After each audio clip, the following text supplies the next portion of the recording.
The Resident Evil 9 trailer just dropped, so let's talk about it. So the main character is typing about finding a new body to an unknown illness, and it's the fourth one so far. And then Grace, aka the main character's boss, comes to talk to her about more deaths, and we learn that they all die in almost the same way, and she has to go back to Raccoon City, where her mom was apparently killed.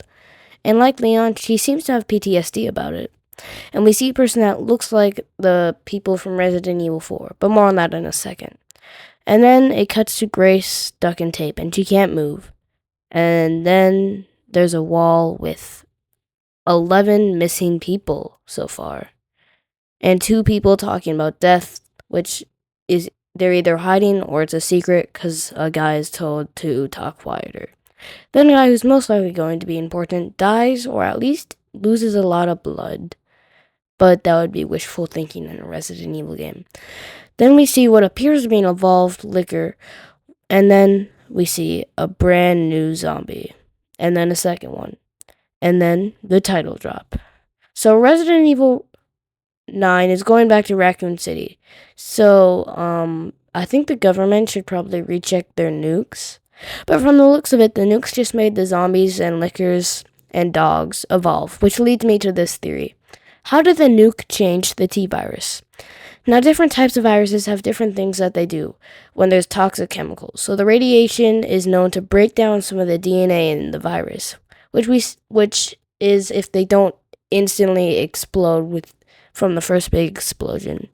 And that can lead to DNA changing if it doesn't die at the start, which we see from the zombies and lickers. And maybe the dogs, I don't know, maybe they could have just got all obliterated. But let's talk about what happens to a virus when a nuke can get dropped on it. So if it does survive, there's a chance that if it's in the host, it can be in a dead state, so it can no longer spread. So the zombies could theoretically not spread it, but I'm going to assume that they will spread it. And most viruses that would have survived would have already had to been in a host, because most viruses would have just died from the initial explosion or been in a dead state and couldn't infect. So I'm assuming we won't see any new creatures, meaning that. But now to one of the bigger theories. Why would this company send Grace to a place where her mom died? And in Resident Evil 6, Jack is not able to be infected. Jack's his name, right? I don't know. I don't want to look up Resident Evil 6 stuff.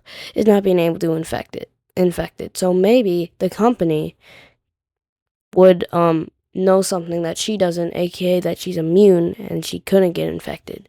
Or the company is just evil, but I don't think that, because we see the main boss, or at least Grace's boss, get killed by what looks like someone else from Resident Evil 4. I'm sure they're not, but they kind of look like that. So new types of lickers, zombies, and most likely dogs if they didn't all get killed in the nuke. And Grace is most likely immune. And that is the very short Resident Evil evolution theory, where I basically just covered the trailer and said we won't be seeing any new mobs. This is Minecraft, any new creatures. And when the game comes out, I will definitely make a more in detail theory, trying to expand on this theory if it doesn't get disproven. But anyway, I hope you enjoyed this shorter video. Sorry I didn't have that much to work off of, but I will see you in the next one. Peace out.